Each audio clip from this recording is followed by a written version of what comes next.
Speaking of laswa, malaswa o tila ba hindi raw kaaya-aya para sa iba ang tunog ng pangalan ng isang putahing gulay din sa Batangas. Pero sa natural na sahog at malasa nitong timpla, baka raw malimutan mo pangalan mo sa sarap. Ano ba ang tawag dyan? Kahit ilang dekada raw kasi ang lumipas, ayon kay Nanay Esther, for the win pa rin ang kanyang Ginisang tabayag. Ginisang tabayag.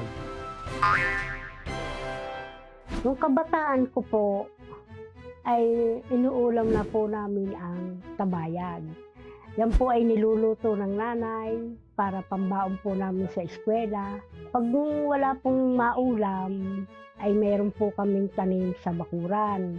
Kukuha na lang po ang nanay ko para siya po niyang iluluto. Pero teka, kalma lang sa mga judgmental. Katunog man daw kasi ng maselang bahagi ng lalaki ang putaheng ito, may dahilan kung bakit ito ang naging tawag. Ginisang tabayag. Ang tabayag ay upo. Walang masamang mali siya. Ang tabayag po ay masarap na pagkain na inihaay namin dito sa amin. Marami kasi sa atin, biswal. O yun bang mas madaling matandaan ng isang bagay kapag inihahalin tulad ito sa ibang bagay na kahugis o kanyo. Ang upo kasi kung titingnan ng hulma, marahil isa sa mga gulay na kahugis o kahawig ng ari ng lalaki. Pero ayon sa eksperto, actually, hindi naman sa buong Batangas ang tabayag ay upo, no?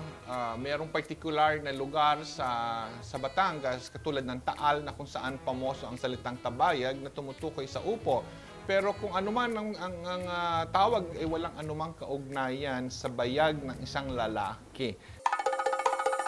teka kung upo ang pangunahing sahog ng ginisang tabayag, ano naman kaya ang espesyal sa bersyon ni Nanay Esther? Pabulong naman dyan. Ang tabayag namin ay kakaiba dahil tradisyonal naming niluluto. Simple lang, kung ang iba, high-tech na ang pagluluto. Si Nanay Esther, kahoy at apoy pa rin daw ang pambato. Kawayang pangaraw ang nais, kaya ang lasa ng tabayag, manamis-namis.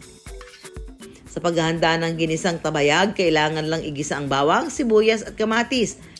Betsin at asin, isunod ilagay ang tabayag o upo, saka ilagay ang sotanghon at toge. At syempre, kung hilig ang karne, pwede rin maglagay ng baboy.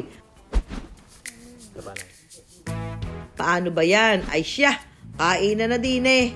Karini na kayo at tayo'y kakain na. Wow, ang sarap.